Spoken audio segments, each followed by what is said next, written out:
Good morning all dear students.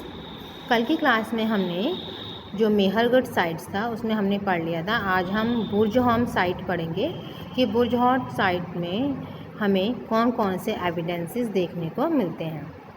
Let's start. Burzahom was the first Neolithic site. Burzahom first Neolithic site है जिसको कहाँ पर discover किया गया? कश्मीर में डिस्कवर किया गया। यानी बुर्जहोम कहाँ सिचुएटेड है? कश्मीर में सिचुएटेड है। The neolithic settlements at Burzahom is dated to about 3000 BC। Neolithic में सेटलमेंट जो बुर्जहोम में जो न्यूलिथिक मैन ने सेटलमेंट की थी वो 3000 ईसा पूर्व की थी। लेकिन हम ये कह सकते हैं कि वहाँ के जो लोगों की जो लाइफ थी उससे पहले ही वो वहाँ पर रह रहे थे, after the stone age as well. यानी न्यूलिथिक एज में नहीं, वो पहले से ही पैलोथिक एज जो स्टोन एज थी उस समय से वहाँ रह रहे थे, लेकिन हमें उसके पूरे एविडेंसेस अभी नहीं मिले हैं। Burzahom means place of bridge. Burzahom का क्या मतलब है? प्लेस ऑफ ब्रिज, जो कि कश्मीर में है। इसको इसलिए ब्रिज कहा जाता है क्योंकि यहाँ पर बहुत सारे ब्रिज ट्रीज़ हैं इस एरिया में, बहुत सारे। This is because there are a lot of beech trees in the area, क्योंकि इस एरिया में बहुत सारे बीच ट्रीज हैं। Pieces of burned birch found in the excavation showed that there were beech trees here in the stone age as well. यहाँ पर जो beech tree के जलाने के बाद जो रिमेन्स बचे हैं, है ना, जो जिसे हम अवशेष बोलते हैं, उनसे पता चलता है कि जब हमने एक्सकेवेशन किया यानी जब हमने खुदाई की तो वहाँ पे स्टोन एज में ये बीच ट्रीज़ वहाँ पर थी। Burzahom is located on the bed of a dried up lake. Burzahom कहाँ पर लोकेट है? कश्मीर के ड्राइड लेक में, और वहाँ के कश्मीरीज़ को कैरेवास कहा जाता है। Forest and lakes around Burjahom indicate that there was a good food and water supply. वहाँ के जो फॉरेस्ट हैं और जो उनके आसपास जो लेक्स है बुर्जहोम में, वो इंडिकेट करते हैं कि वहाँ पर फूड की अच्छी फैसिलिटीज़ थी और वहाँ की जो वाटर सप्लाई थी वो भी बहुत अच्छी थी। This explain why people choose to live here for so many centuries. तो ये हम एक्सप्लेन करते हैं कि कैसे, क्यों लोगों ने इस प्लेस को चूज़ किया, क्योंकि यहाँ पे फूड और वाटर की अच्छी फैसिलिटीज़ थी। There is something unusual about the earliest neolithic homes at Burzahom. और वहाँ पर कुछ हमें जो घर देखने को मिले हैं unusual about the earliest neolithic homes, है ना। बुर्जहोम में कुछ होम्स भी हैं कि वहाँ कैसे होम बनाए गए थे। तो ये कहाँ थे? बिलो ग्राउंड लेवल, यानी ये अंडरग्राउंड बनाए गए थे। इनमें वहाँ पर बहुत बड़े बड़े पिट्स को खोदा गया था, और किसकी हेल्प से? स्टोन टूल्स की हेल्प से उन पिट्स को खोदा गया और उस पर फिर प्लास्टर, मड का प्लास्टर लगाया। यानी दीवार पे जो पिट खोदने के बाद जो घर बनाए गए उनके चारों तरफ मड यानी मिट्टी का प्लास्टर किया गया। ये जो पिट होते थे वो यूजुअली राउंड होते थे या फिर ओवल होते थे, रेक्टेंगल, उनमें से कुछ रेक्टेंगुलर थे और कुछ स्क्वायर भी थे। दे वर नैरो एट द टॉप। वो टॉप से यानी ऊपरी हिस्से से बहुत संकरे होते थे और निचले हिस्से से यानी जो बेस कहते हैं वहाँ पर बहुत चौड़े होते थे। Archaeological founts hall. वहाँ पे कुछ आर्कियोलॉजिस्ट ने देखा कि वहाँ पर कुछ हॉल भी हैं, इन चारों पिट्स के चारों ओर कुछ होल्स यानी छेद भी हैं। These must have been the places where people fixed wooden poles to give support to a roof made out of branch of trees. अब ये जो होल बनाए गए थे ये किसके लिए? सपोर्ट के लिए थे, कि वहाँ ब्रांचेस, ट्रीज़ के ब्रांचेस से इन पोल्स को सपोर्ट दिया जा सके ताकि ये उन हाउसेस के ऊपर चढ़ सकें और वहाँ से वो नीचे भी आ सकें। विच द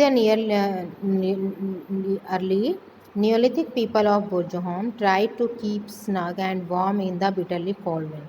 ये जो होम बनाए गए थे अंडरग्राउंड होम्स, ये किस लिए बनाए गए थे?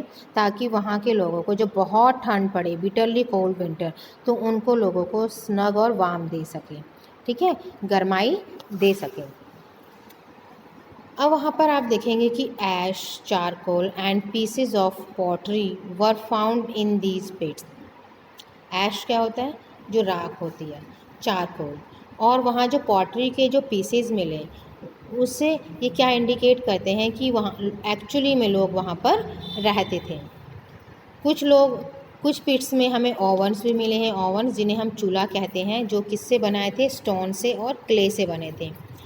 On which people cook their food, और जिस पर लोग फूड कुक करते थे यानी भोजन बनाते थे।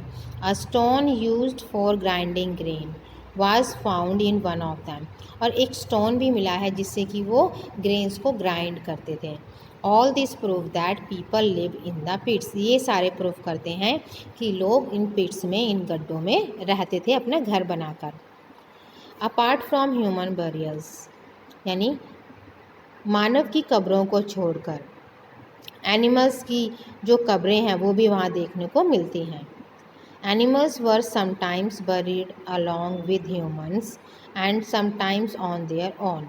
हम ये कह सकते हैं कि वहाँ कुछ कब्रें ऐसी हैं जहाँ पर जो ह्यूमंस के साथ साथ एनिमल्स की भी मिली हैं, और कुछ ऐसी भी हैं जहाँ एनिमल्स और ह्यूमन दोनों की एक साथ मिली हैं। क्योंकि पहले बिलीव किया जाता था कि हमने जैसे पढ़ा था वहाँ पे मेहरगढ़ में, कि जो लोग बिलीव करते थे कि मरने के बाद उनको भोजन की ज़रूरत होती थी तो जानवरों को उनके साथ दफना दिया जाता था, जैसे कि गोट है, शिप है, etcetera.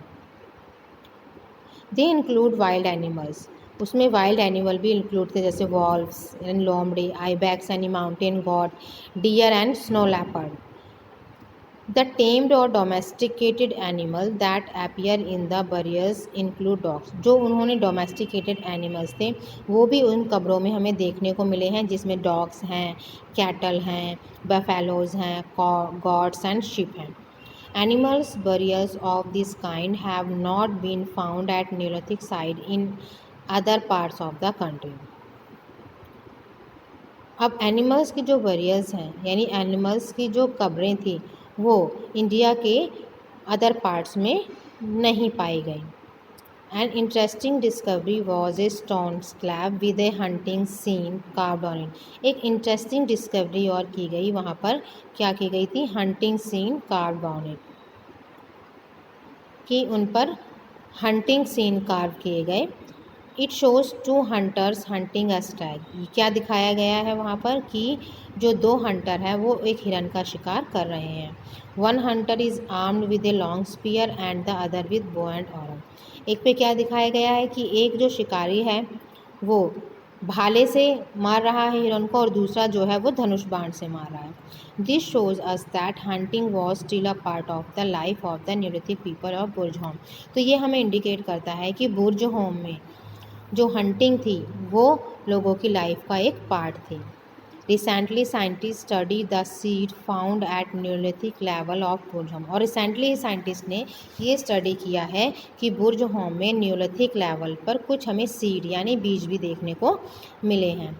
They identified seeds of wild and cultivated types of wheat, barley and lentils of different kinds. ये सीड्स हमें क्या आइडेंटिफाई करते हैं कि ये जो बीज हैं वो वाइल्ड यानी जंगली हैं और कल्टिवेटेड टाइप्स के हैं, कि इनसे हम खेती कर सकते हैं यानी फसलें उगा सकते हैं। इनमें जैसे वीट हो गया, बार्ले हो गया, एट्सेट्रा। अब हमारा जो नेक्स्ट जो साइट्स है वो है Dauji heading. The Neolithic sites of Dauji heading in Assam was discovered in the leadership of HD। Neolithic sites Dauji heading जो असम में है वो कहाँ पे डिस्कवर किया गया, किसके लीडरशिप में, HD के लीडर में, संकुलिया इन 1960 में। कब, HD संकुलिया 1960 में इसको डिस्कवर किया। This site lies near the Brahmaputra valley, और ये कहाँ पर है, ब्रह्मपुत्र वैली के आसपास है, यानी ब्रह्मपुत्र घाटी के पास है। After deep digging at this site, यानी वहाँ पर गहरी खुदाई करने के बाद वहाँ पर हमें polish stones, tools, ceramics and lot of things use in houses like stone, rubber and mullers were found. हमें बहुत सी हाउस होल्ड थिंग्स देखने को वहाँ मिली हैं। तो ये जो तीनों थी हमारी साइट्स थी जहाँ पर हमें अर्लीस्ट और न्यूलिथिक मैन के एविडेंसेस देखने को मिले हैं। Okay students, good bye everyone, thank you very much, stay home, stay safe.